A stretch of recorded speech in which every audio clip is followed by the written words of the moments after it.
Salut à tous et bienvenue dans l'un des derniers podcasts qui sera vraiment fait à l'arrache comme ça, puisque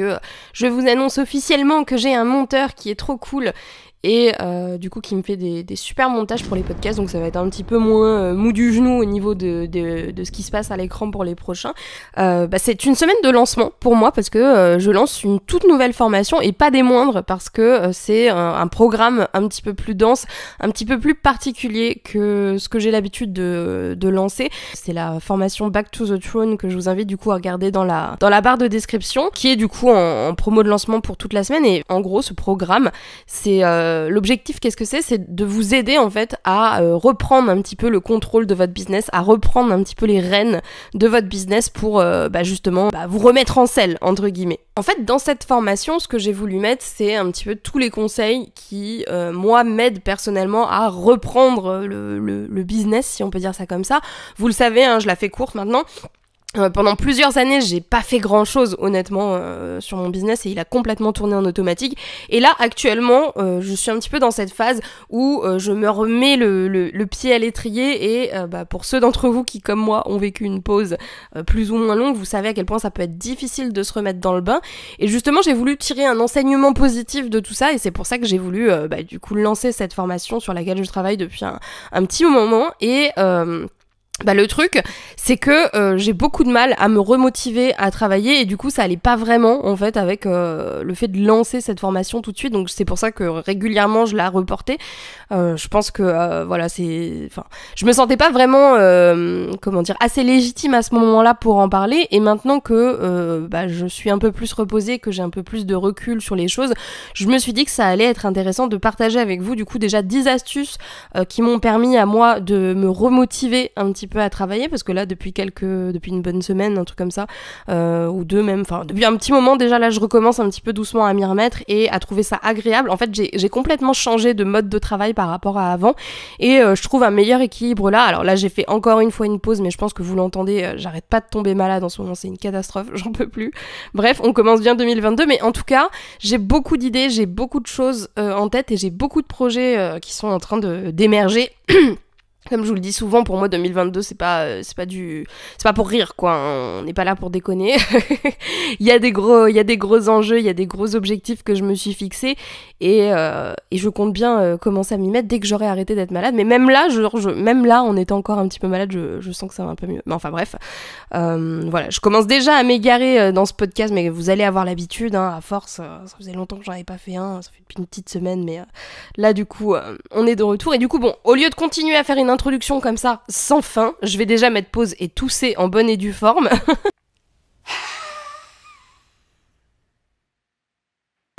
Et je vais vous parler du coup de ce que je mets en place actuellement pour me remettre dans le bain, pour me remotiver à travailler, ce qui fonctionne le mieux, en tout cas sur moi, et ce qui me permet justement de me remettre petit à petit à retrouver l'inspiration, à retrouver l'envie de travailler, ce qui était pas gagné après autant de mois à rien glander. Bon, il n'y a pas vraiment d'ordre spécifique, c'est juste une liste d'idées. Comme je vous l'ai dit, c'est podcasts du matin, vous l'entendez. C'est des podcasts que je veux le moins travailler que possible, mais là j'avais quand même envie de structurer un petit peu ma pensée pour que vous puissiez en retirer quelque chose d'autre que Mélanie qui raconte sa life. Bref, alors déjà la première chose que je mets en place actuellement pour me remotiver à travailler, ça va vous choquer. Oui, je sais. Mais je mets en place une morning routine. Alors oui, MDR... La meuf a passé littéralement 3 ans à gueuler sur la Miracle Morning de mes fesses et maintenant elle est là en mode oui je fais une morning routine, j'enregistre des podcasts à 6-7 heures du matin, mais enfin bref, il y a que les cons qui changent pas d'avis comme on dit, n'est-ce pas? Mais je vous rassure tout de suite, même s'il m'arrive de temps en temps là de réussir à me lever à 6 heures, en fait j'essaye vraiment de trouver un moyen de me lever tôt, parce que je pense que ce qui m'aiderait le plus actuellement à retrouver un rythme et à me remotiver un petit peu à bosser, c'est de bosser le matin. Parce qu'en fait je me suis rendu compte d'un truc, c'est que on a tous, vous savez, j'en parlais assez souvent, on a tous un pic biologique qui est un petit peu différent. Par exemple, certains d'entre nous vont adorer bosser le matin, d'autres vont préférer l'après-midi, d'autres vont être beaucoup plus performants le soir. Ça dépend un petit peu de notre biologie, en fait. C'est chacun a une manière de fonctionner qui est différente. Et je me suis aperçue que actuellement, en tout cas là, dans la période dans laquelle on est, qui est l'hiver, où il n'y a pas beaucoup de lumière, où il n'y a pas beaucoup de soleil, etc. Et ça, c'est quelque chose qui est un peu difficile pour moi, parce que je me rends compte que j'ai vraiment besoin du soleil pour me sentir bien. Je pense que je vais m'acheter une lampe de luminothérapie ou je sais pas quoi, mais enfin bref. On s'en fout, là n'est pas la question. Tout ça pour dire que je me suis rendu compte que le moment en fait où j'étais le plus efficace, où j'étais le plus concentrée, où j'étais le plus créative, le plus inventive, etc. c'était les matins où en fait genre je me levais super tôt parce que j'arrivais pas à me rendormir et où il faisait encore nuit dehors et où voilà j'étais dans mon petit mood le matin avec ma petite bougie, ma petite tête dans le cul, mon petit café, etc. Et que là à ce moment-là j'étais plus performante que jamais. D'ailleurs on est un petit peu dans ce mood que j'ai appelé le morning focus, si on peut dire ça comme ça. C'est-à-dire que c'est le matin et du coup j'ai la tête dans le cul, mais quand j'ai la tête dans le cul je suis ultra concentrée sur ce que je fais. Et c'est vrai que quand j'y repense par rapport à mes anciens métiers, hein, quand j'étais caissière notamment, je me souviens j'avais des horaires qui étaient très souvent décalés, c'est-à-dire que des fois je faisais 8h, 15h, après je faisais voilà, du 13h, 20h, enfin bref j'étais tout le temps super décalée et du coup les matins en fait où je venais bosser, même si j'avais une tête dans le cul monstrueuse, hein, on va pas se mentir et bien en fait la journée elle passait super vite et je me sentais beaucoup plus productive et souvent je pense que j'étais beaucoup plus productive parce que je faisais beaucoup plus de choses, etc. Et ça me laissait quand même toute la journée, enfin j'ai envie de retrouver un petit peu ce sentiment de il est midi et j'ai déjà fait tout ce que j'avais prévu de faire et tout ce que je fais là c'est du bonus. Et je pense que ça peut me faire du bien de me lever plus tôt parce que le fait de me lever tôt, comme je vous disais, je sens que c'est vraiment mon moment à moi entre guillemets où je peux vraiment rester bien concentrée, où je suis la plus productive en fait et où c'est le moins une douleur pour moi de travailler, où j'ai le moins d'efforts à fournir pour produire du contenu. Vous voyez là par exemple je suis en train d'enregistrer un podcast, je le vis pas comme un effort parce que je suis dans ce mood du matin super inspiré, etc. Il fait encore nuit dehors, le soleil s'est même pas encore levé, bref c'est un mood qui moi m'inspire énormément et c'est dans ce sens là que j'ai voulu créer une morning routine. Alors c'est pas une routine militaire, vous me connaissez, moi je suis vraiment contre cette idée de se forcer en permanence, je pense qu'il y a rien de moins constructif à long terme, mais le fait d'intégrer au maximum cette habitude, ça me permet justement d'avoir des moments où je peux vraiment être beaucoup plus productive. Genre là par exemple, mon objectif là de ce matin c'est de finir une page de vente et d'enregistrer 2 podcasts, dont celui que vous êtes en train d'écouter, donc j'avance plutôt pas mal, hein, n'est-ce pas, et je l'ai fait sans me forcer, sans me sentir fatiguée, dans le forcing encore une fois. Et moi c'est tout ce que j'évite dans mon travail et je pense que c'est ce qui peut nous permettre justement de nous motiver un maximum, c'est de pas voir notre travail comme quelque chose où il faut qu'on y aille à reculons, où il faut qu'on se force, où il faut qu'on fasse des efforts. Alors bien sûr il y a un minimum en termes de concentration, en termes d'éthique professionnelle, en termes de conscience professionnelle, de se concentrer un minimum, de faire peut-être un micro effort, mais il faut pas que cet effort il soit non plus insurmontable à chaque jour et à chaque fois, parce que sinon forcément à un moment donné on sera plus du tout motivé à passer à l'action quoi. Le deuxième truc que j'ai mis en place, c'est tester d'autres styles d'organisation. Je vous en ai parlé un petit peu rapidement dans un podcast précédent. En ce moment, j'ai fait, récemment, plus si récemment que ça du coup, mais il y a pas si longtemps que ça, j'ai fait un peu la bêtise de me dire allez vas-y, je vais reprendre de zéro toute mon organisation, alors que j'avais une organisation qui fonctionnait super bien, qui était très huilée, etc. Et du coup là, je suis un peu dans un chaos technique où je suis entre 2 organisations et du coup j'ai pas un seul truc bien fusionné et bien pratique qui fonctionne pour tout. Et du coup, en même temps, ça me permet d'en profiter en fait pour tester d'autres styles et pour simplifier vachement ce que j'avais mis en place. Par exemple là, aujourd'hui, je vous fais une petite confession, enfin aujourd'hui plus hier qu'aujourd'hui, aujourd'hui j'ai repris les bonnes vieilles habitudes de faire ça en digital, mais hier en fait genre c'était tellement le flou dans ma tête que j'ai fait ça en mode format papier, enfin genre j'ai noté une to-do list en fait toute simple de ce que j'avais à faire, plutôt que de passer par Notion et compagnie comme j'ai tendance à le faire, et ça m'a aidé à y voir beaucoup plus clair, et je sens que même si c'est pas forcément le plus optimal d'après moi d'avoir une organisation papier, le côté changer de support, ça peut faire du bien justement, et ça peut réveiller un petit peu la motivation parce qu'on n'a pas l'impression d'être tout le temps sur la même chose, d'être tout le temps sur les mêmes plannings, les mêmes outils, etc. Et ça permet aussi d'agencer l'information différemment. On aura l'occasion d'en parler un petit peu après, c'est l'un des points que je voulais aborder justement, mais je pense que déjà le fait de tester d'autres styles d'organisation, si jamais le style que vous utilisiez jusque-là il vous correspondait pas, ou si vous êtes un petit peu noyé dedans, ça peut permettre justement de revenir aux bases avant de remettre en place quelque chose qui est un petit peu plus, technique, parce que par exemple moi j'avais un système d'organisation qui était assez complexe parce qu'il y avait beaucoup de choses différentes et c'est vrai que pour quelqu'un qui est dans un chaos ça peut être difficile de tout mettre en place en même temps, et moi-même j'ai pas tout mis en place en même temps, c'est vraiment un système qui s'est enrichi au fil du temps, petit à petit, en s'adaptant à moi, etc. Et je pense que quand on commence à se sentir un petit peu trop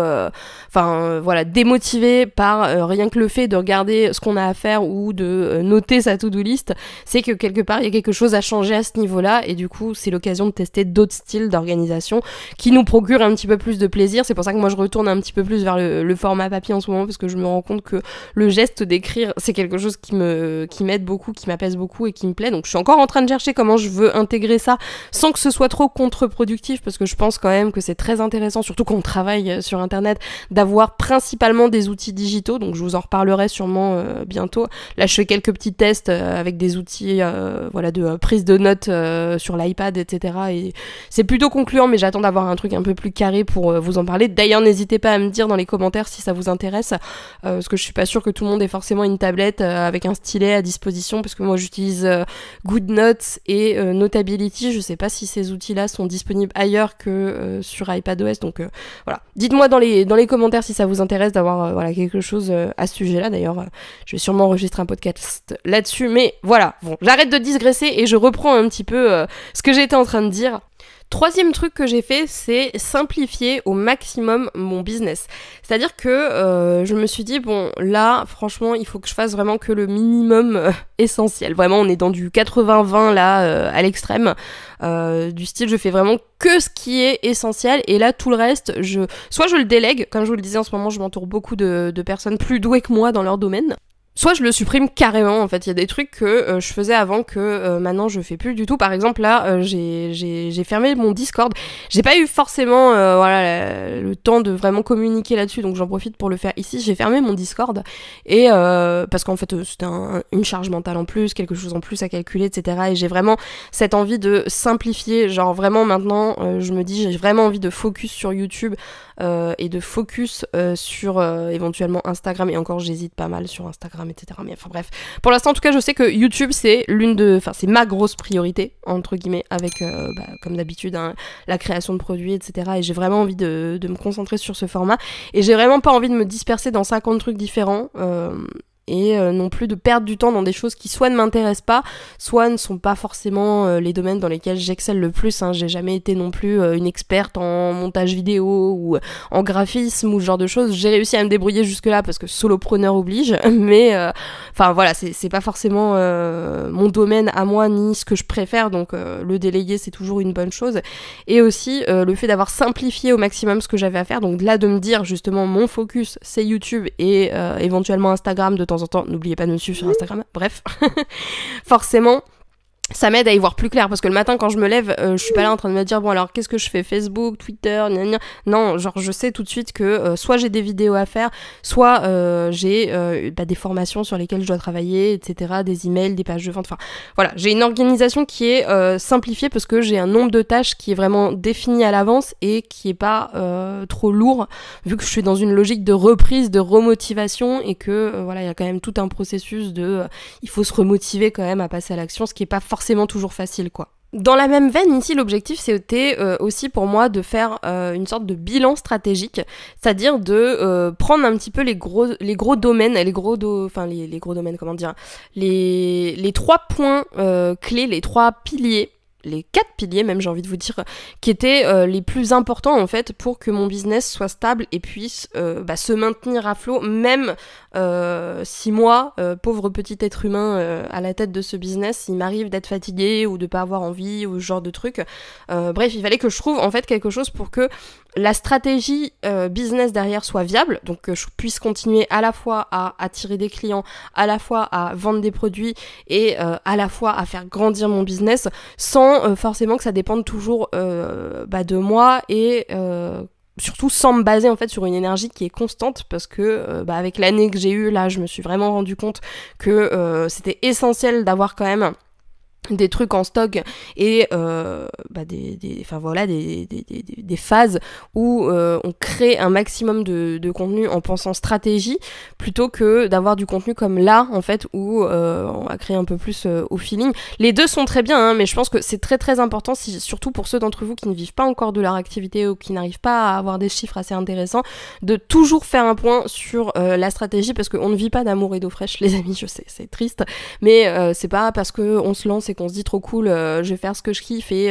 ça va fonctionner, que ça va forcément fonctionner. Il faut quand même avoir une cohérence derrière et dans notre manière de créer du contenu, on peut pas malheureusement, d'après moi, hein, ça reste mon avis, mais tout le monde va peut-être pas être d'accord avec ça, mais d'après moi, on peut pas juste créer du contenu en se disant tiens, je vais créer du contenu et ça va marcher comme par miracle et tout le monde va se jeter sur nos produits. Je pense qu'il faut vraiment penser stratégie, que ce soit stratégie de trafic, stratégie de conversion client, stratégie de fidélisation, tout ça c'est des termes emmerdants à souhait, on est d'accord, mais et un peu trop formels je pense aussi pour des gens qui font des trucs comme on le fait sur internet quoi. Mais je pense que c'est quand même important d'en tenir compte et je pense qu'elle se joue là aussi la différence entre ceux qui arrivent vraiment à vivre de leur activité et ceux qui arrivent pas. Moi je suis un petit peu quand même dans cet entre-deux, je pense je m'en bats un peu les steaks mais d'un autre côté je suis quand même très concrète. Je vais pas me dire allez au petit bonheur la chance, si ça marche et si ça marche pas. Je vais beaucoup me baser sur les faits et sur les statistiques et ce genre de trucs. Donc je pense que c'est ce qui me sauve un petit peu de tout ça, mais je pense que pour beaucoup de personnes il manque vraiment cet aspect stratégique et c'est pour ça que dans la formation Back to the Throne, c'est vraiment quelque chose que j'ai mis au centre de la formation parce que je pense que c'est vraiment quelque chose qui manque à tous ceux qui n'arrivent pas forcément à vivre de leur business ou qui ont réussi à vivre de leur business à un moment mais qui sentent qu'il y a une redescente ou qu'il y a un petit truc là qui faiblit ou même qui ont fait une pause hein, parce que il arrive des choses dans la vie, des fois on peut faire des dépressions, on a un enfant, on déménage, ou on n'a pas le temps ou forcément si ça fait depuis plusieurs années parce que ça aussi on n'en parle pas hein. Mais genre il y a des gens qui arrivent très rapidement et j'ai eu la chance d'en faire partie honnêtement mais il y a des gens qui vont mettre des années en fait à ramer avant d'avoir un bon salaire et qui vont galérer en fait avant de vraiment rentabiliser leur activité, de pouvoir en vivre et malheureusement la grande majorité c'est ces gens-là. Et souvent, le point commun que j'ai remarqué chez ces gens-là, c'est un manque de clarté dans leur stratégie, un manque de stratégie tout court, parce que, encore une fois, on peut pas tout deviner hein, dans la vie. Si on n'a jamais créé de business, si on n'a jamais été dans le marketing, etc., ce qui est le cas pour beaucoup de personnes d'entre nous, vraiment, on peut pas tout deviner. Hein. Le copywriting, par exemple, c'est pas des trucs qui nous tombent dessus sur le coin de la gueule, ou alors c'est pas un truc, un matin on se lève et on est un expert là-dedans, c'est des choses qui s'apprennent et il y a pas de honte à pas les connaître, mais je pense que c'est ça qui manque en général aux personnes qui n'arrivent pas à vivre de leur activité, c'est un manque de stratégie. Pour moi, il y a vraiment ces piliers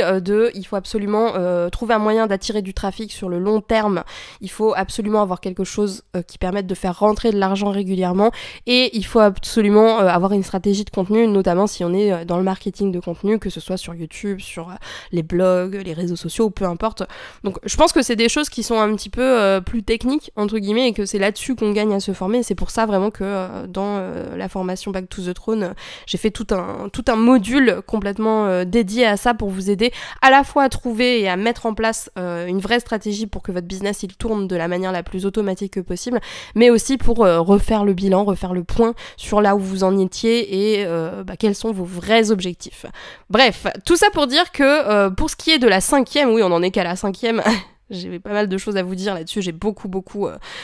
d'inspiration. Et là, on est sur un petit tips vraiment tout bête, mais qui fait une différence, mais énorme, vraiment, parce que est-ce que ça vous est déjà arrivé de vous retrouver en train de passer 10 ans, 10 ans, j'exagère, passer quand même pas mal de temps à être là, à faire votre petite to-do list, tout fièrement, etc., et à la regarder et à vous dire j'ai quand même pas envie de la faire. Parce que moi, je vous assure que ça m'est beaucoup arrivé et plein de fois, comme ça, je me suis mise devant mon ordinateur et je me suis dit, allez, vas-y, j'y vais. J'ai allumé ma liste de tâches comme ça, j'ai regardé et je me suis dit, j'ai vraiment pas envie. Et du coup, j'ai ouvert WhatsApp et je me suis mise à parler avec des potes. Bref, ça arrive à tout le monde de faire ce genre de truc, mais il y a forcément une raison là-dedans, c'est que vos objectifs, en tout cas, les tâches que vous avez notées ne sont pas assez claires. Et je pense que moi, en tout cas, quelque chose qui m'a beaucoup aidé à passer à l'action, c'est de, plutôt que de regarder ma to-do list comme ça, si je me rends compte de ça, si je repère à un moment que je suis là en train de regarder ma to-do list et me dire allez, après j'y vais, et que je suis là en train de leur donner alors que ça sert à rien, ce que je fais, c'est que en fait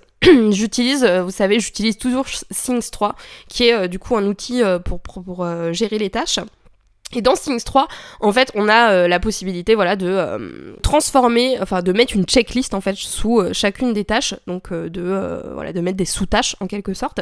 Et en général, quand j'ai vraiment du mal à me motiver et que je regarde ma to-do list, ce que je fais, c'est ça, en fait. Genre, je vais venir compléter un petit peu et noter, en fait, pour chacune des tâches, la prochaine action, la première action, en fait, à mettre en place pour terminer le projet. Il faut que je tousse.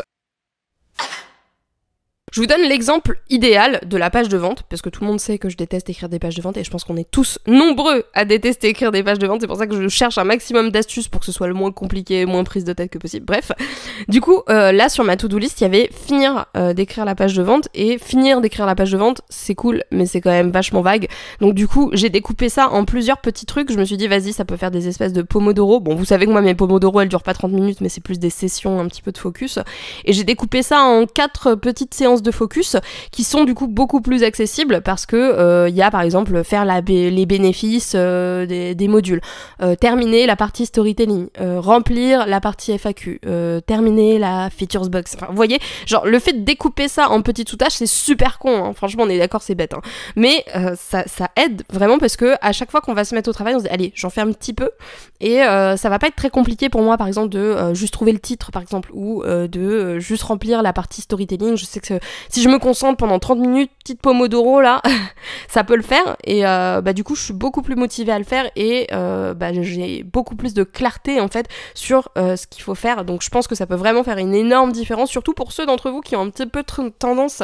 à procrastiner et à pas réussir à passer à l'action parce que le fait de faire une petite action, ça permet de se mettre un petit peu dans le bain quoi. Là, c'est plus vraiment de l'ordre du conseil ce que je vais dire, mais je pense que c'est quelque chose dont j'ai pris conscience et je pense que c'est important de partager ça avec vous. Je pense que si on cherche à se remotiver, à se mettre au boulot, quelque chose d'important à comprendre, surtout quand on est entrepreneur, créateur de contenu, etc. et qu'en tout cas on n'a pas de patron, entre guillemets, et que voilà, on est libre de choisir de quoi on parle, ce qu'on fait comme projet et comme tâche,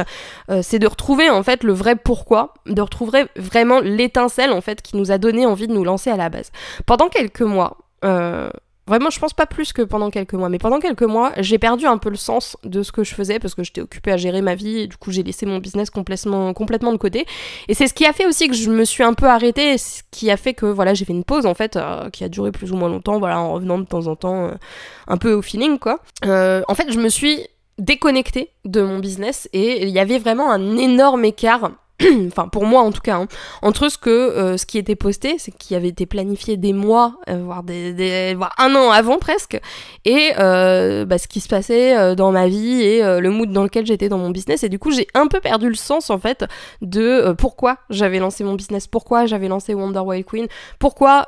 c'était si cool en fait pour moi d'avoir ça comme métier. Et vous savez, j'étais un petit peu dans ce côté un peu blasé. Je sais pas si ça vous a fait ça, mais moi je sais que souvent dans ma vie salariée ça me faisait ça en général. Les 2 premières années j'étais super heureuse de travailler là où je travaillais et après 2 ou 3 ans, comme on dit, l'amour dure 3 ans, n'est-ce pas? Bref. Après 2 ou 3 ans, je commençais à être blasée de mon travail et à vouloir faire autre chose. Et je crois qu'on est arrivé un petit peu dans cette période des 2-3 ans, mais là, j'étais pas blasée de mon travail. C'est pas ça, mais c'est que je sentais que j'avais perdu un petit peu le sens de tout ça. Et ça a été difficile pour moi, honnêtement, de me reposer les bonnes questions, parce qu'on est tout le temps là en train de dire des trucs un peu cucu, du style, ouais, il faut trouver sa mission, son ikigai, son pourquoi, etc. Sans vraiment réussir à expliquer comment ni pourquoi, mais je pense que c'est quand même important de se souvenir pourquoi à la base, vraiment, on a voulu se lancer. Pourquoi, à la base, à un moment, on s'est dit ça vaut le coup que je m'investisse, ça vaut le coup que je travaille dur, parce que même si je suis pas fan de cette idée, on a travaillé dur pour nos rêves, etc. Et il y a quand même une raison qui nous a poussé à faire ça, même si là j'ai rien glandé pendant des mois. Au début, je pense que j'ai quand même pas mal travaillé dur et que je me suis peut-être même pas rendu compte que je travaillais dur parce que j'étais passionnée par ce que je faisais. Et pourquoi j'étais passionnée? Il a fallu vraiment que je me pose toutes ces questions-là et que je me remette dans la peau de la moi d'il y a 4 ans en fait, qui lançait son petit blog à l'arrache. Maintenant j'ai un peu honte de mes articles. Vous savez, j'ai un peu ce syndrome de oh là là, on dirait que j'ai mes vieux Skyblog dans mes archives de blog, bref. Je sais pas si quelqu'un reconnaît ce sentiment, mais voilà. Mais je pense que quand ça devient un peu sérieux, quand ça devient notre métier, ça peut facilement perdre de son charme et la frontière entre la passion, la vraie, l'étincelle de nos débuts justement, et le côté obligation, obligatoire, difficulté du travail, ça peut parfois être un peu compliqué à gérer. Je pense que c'est important des fois de se recentrer là-dessus. C'est pour ça aussi que dans Back to the Throne, j'ai prévu tout un module pareil pour vous aider à trouver ça. Alors je dis pas que c'est le module qui a la réponse au sens de la vie, etc. C'est juste que je pense que c'est un bon moyen en fait de vous rappeler des raisons qui vous ont poussé à vous lancer et de vous forger un petit peu le mindset, de vous mettre un petit peu dans le mindset qu'on peut avoir tendance à perdre quand ça fait plusieurs mois qu'on galère ou qu'on n'est pas du tout dedans, quoi. Donc je pense que ça peut faire une grosse différence pour ceux d'entre vous qui ont vraiment envie de commencer 2022 sur les chapeaux de roue. Oh là là, cette vieille expression, mon Dieu, au secours. On repart sur une petite astuce, le mont cru, n'est-ce pas, qui fonctionne très très bien et vraiment qui m'aide à retrouver aussi un petit peu cette étincelle, qui m'aide en fait à avoir envie de créer du contenu. Parce que, comme je vous le disais, pendant très longtemps, j'ai pas créé de contenu et ça a commencé à devenir une corvée pour moi à un moment donné, c'est-à-dire que j'étais là en mode oh, il faut que je fasse quelque chose. J'avais tellement envie de passer toute la journée à jouer aux jeux vidéo ou à me promener ou à faire n'importe quoi d'autre que de créer quelque chose, au secours. Alors qu'à la base, j'adore créer. Vraiment, c'était mon rêve d'être payée à créer. Vous voyez ce que je veux dire? Et le truc, c'est que j'ai perdu un peu le sens de tout ça. Et en fait, justement, en me rendant compte que j'avais perdu le sens un petit peu de tout ça, je me suis dit qu'il fallait absolument que je fusionne les tâches entre elles. C'est-à-dire qu'il fallait que les choses que je trouve pénibles, je trouve un moyen, comme un autre, de les retrouver agréables, de retrouver ce qui me donnait justement cette étincelle du début. Et c'est ce que j'ai fait notamment avec le type de podcast que vous êtes en train d'écouter, qui dans ma tête s'appelle le podcast Brains Morning. Quel accent incroyable, bravo. C'est en gros voilà des podcasts que j'enregistre le matin quand je suis dans ce mood où vachement inspiré avec ma voix du matin, etc. Et toutes mes bactéries vu que j'arrête pas de tomber malade. Bref, il faut encore que j'ai tous. Je pense que là, vous l'entendez, le fait justement de faire ça sous ce format-là et de pas faire quelque chose de trop formel où je vais me filmer, où je vais passer 1000 ans à me maquiller, où je vais attendre d'être toute propre sur moi, ça me fait créer du contenu de manière beaucoup plus fluide, beaucoup plus authentique, beaucoup plus profonde aussi, je pense. J'espère, en tout cas. N'hésitez pas à me dire dans les commentaires si vous m'écoutez jusque-là parce que j'arrête pas de blablater. En tout cas, moi, c'est un truc qui m'a redonné en fait le kiff de créer du contenu et je pense que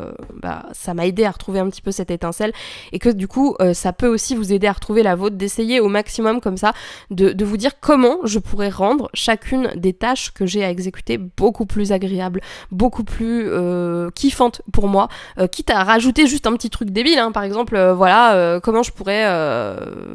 si par exemple le matin en buvant un petit café ou un petit chocolat chaud, je me mettais tranquillement sur mon balcon pour répondre à mes mails et là vous allez voir que répondre à vos mails ça va devenir presque un kiff. Bon, j'exagère un peu mais après ça dépend bien sûr des gens, mais de réfléchir comme ça à comment vous pouvez rendre quelque chose qui est essentiel dans votre business, dans votre stratégie business et que vous trouvez chiant ou que vous commencez à considérer comme une corvée, comment le transformer en un moment agréable qui va faire partie un peu de votre journée et qui va pas vous prendre de la mauvaise énergie mais qui va vous mettre dans un bon mood, qui va vous mettre de bonne humeur et qui va vous faire kiffer quoi. On repart sur un conseil qui va un petit peu avec ce que je vous disais tout à l'heure sur le fait de tester d'autres styles d'organisation, c'est de changer de support pour réfléchir. Encore une fois, une astuce bête qui fait vraiment la différence. Vous vous sentez paumé, vous savez pas par où commencer, où vous en êtes, etc. Essayez juste de réfléchir autrement. Essayez juste de sortir vos pensées de votre tête différemment de la manière dont vous avez l'habitude de le faire. Si d'habitude, pour évacuer, vous avez l'habitude d'appeler un ami et d'en parler, essayez, je sais pas, d'écrire, de taper, de faire une mind map, j'en sais rien, de vous enregistrer même, hein. Moi pendant une période j'allais pas super bien, pendant ma dépression j'allais pas super bien et en fait le fait de m'enregistrer en train de parler, c'est très con, d'ailleurs j'ai supprimé tous les enregistrements parce que j'assumais pas mais en tout cas ça m'a fait du bien, ça m'a permis de verbaliser différemment et ça m'a permis d'y voir beaucoup plus clair et je pense que ce soit pour le business ou pour votre vie personnelle, ça peut être très très intéressant d'utiliser des supports différents pour réfléchir, notamment les mind maps. Moi quelque chose qui m'aide par-dessus tout, c'est vraiment les mind maps. Je trouve qu'il y a rien de plus simple qu'une mind map pour cartographier un petit peu ce qu'il y a dans notre tête, surtout quand on a plein d'idées et que c'est un peu le bazar, notamment pour créer une stratégie, c'est quelque chose que j'utilise très régulièrement, hein.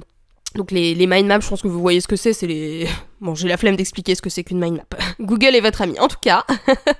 je pense que ça peut être une bonne idée d'essayer des supports différents de ce que vous avez l'habitude de faire. En tout cas, de bousculer un petit peu votre habitude parce que votre cerveau, il va sortir de sa zone de confort. Et on sait tous, n'est-ce pas, en tant qu'entrepreneur, que sortir de la zone de confort, c'est genre le meilleur truc qu'on puisse faire. Donc je pense vraiment que changer de support pour réfléchir, pour brainstormer, changer de manière de brainstormer, ça peut faire vraiment une énorme différence. Un conseil qui est plus un petit peu de l'ordre de l'organisation maintenant, c'est de toujours laisser la place à un plan B en cas de flemme. Moi, je sais que c'est quelque chose que je défends depuis très longtemps, et ça m'arrive encore à moi aussi, hein, qui suis la queen du business glandouille, ne l'oublions pas s'il vous plaît.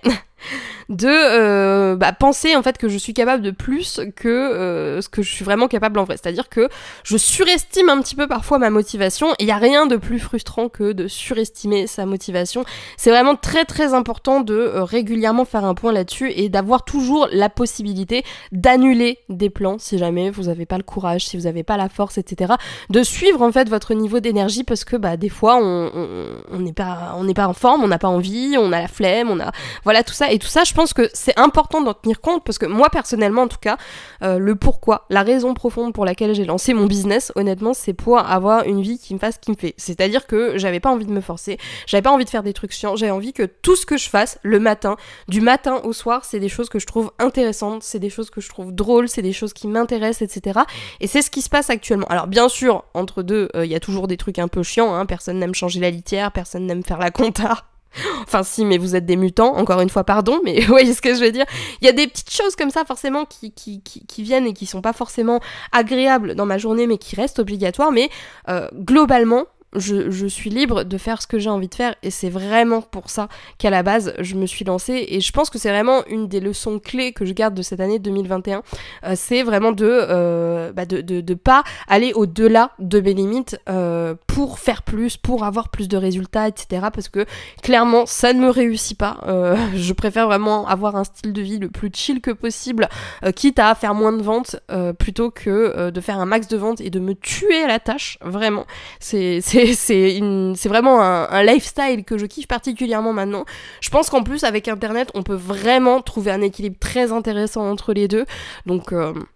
je vois pas pourquoi je me ferais chier, hein, grossièrement dit. Et je pense que pour moi en tout cas le meilleur calcul, c'est de toujours laisser la place au fait de se sentir libre d'annuler, de ne pas avoir envie. Comme quand vous voyez vous étiez pas bien, ou que vous étiez malade et que vous sentiez pas d'aller travailler quand vous étiez salarié, là c'est la même chose. Moi j'en ai ras le bol, hein, que quand j'étais malade comme un chien, on me dise oui, viens s'il te plaît, t'es sûr que t'es vraiment malade, etc. Si je suis malade les gars, c'est que je suis malade, laissez-moi. Merde. Pardon, bref. On sent ou pas l'ancienne salariée énervée en moi. Mais en tout cas, moi, vraiment, le pourquoi profond de mon business, le pourquoi profond de Wonderwell Queen, c'est cette liberté, c'est cette vie de reine, entre guillemets, que j'ai envie de vivre à ma manière et que j'ai envie de vous aider à vivre aussi à votre manière. Hein. On n'a pas tous la définition de ce que c'est pour nous un train de vie royal, mais moi je trouve que j'ai un train de vie royal. Et c'est ce qui me rend vraiment attachée à mon business et à ce que j'ai à transmettre, et aussi à cette fameuse formation, du coup, à ce fameux programme Back to the Throne, dans lequel j'ai voulu insuffler en fait vraiment tout cet élan de remotivation, d'amour pour mon business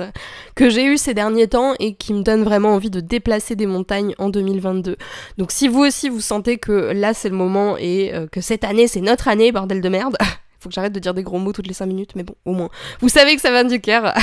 N'hésitez pas du coup à jeter un coup d'œil à la formation Back to the Throne. C'est un programme pour reprendre le contrôle de votre business, reprendre les rênes de votre activité en 4 semaines. Alors c'est une formation qui a été conçue pour que vous la suiviez en 4 semaines, mais vous pouvez totalement le faire à votre rythme, hein, comme n'importe quelle formation en ligne. C'est juste que si c'est pour ceux d'entre vous qui ont besoin d'avoir un cadre au moins comme ça,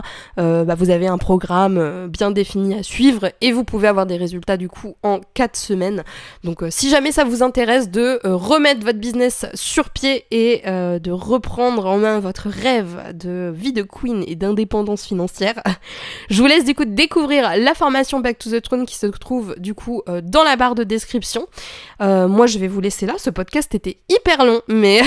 j'étais vraiment motivée à vous parler de ce sujet-là, je pense que vous l'avez entendu, c'est vraiment quelque chose qui m'inspire de ouf en ce moment, donc j'espère que ça vous aura plu. Si jamais c'est le cas, n'oubliez pas de me laisser un petit like ou un petit commentaire pour me dire ce que vous en avez pensé. N'oubliez pas de me suivre sur Instagram aussi, parce que en dehors de YouTube, comme je le disais un petit peu plus tôt dans le podcast, je me concentre aussi sur Instagram en ce moment. Alors voilà, vous me connaissez, moi les réseaux sociaux c'est pas trop ma tasse de thé, mais bon, c'est la vie, n'est-ce pas? Du coup, je poste sur Instagram, mais je poste pas non plus autant que ce que je voudrais pour l'instant, mais je reprends les choses à mon rythme. En tout cas, si jamais ça vous intéresse de ne rien rater, n'hésitez pas à aller là-bas. D'ailleurs, il y a bientôt une FAQ Instagram qui va sortir. En tout cas, voilà, j'arrête d'en dire encore plus, n'est-ce pas? Je vais arrêter ce podcast ici. J'espère qu'il vous aura plu et je vous dis à plus pour de nouvelles vidéos sur la chaîne de Wonder Wild Queen.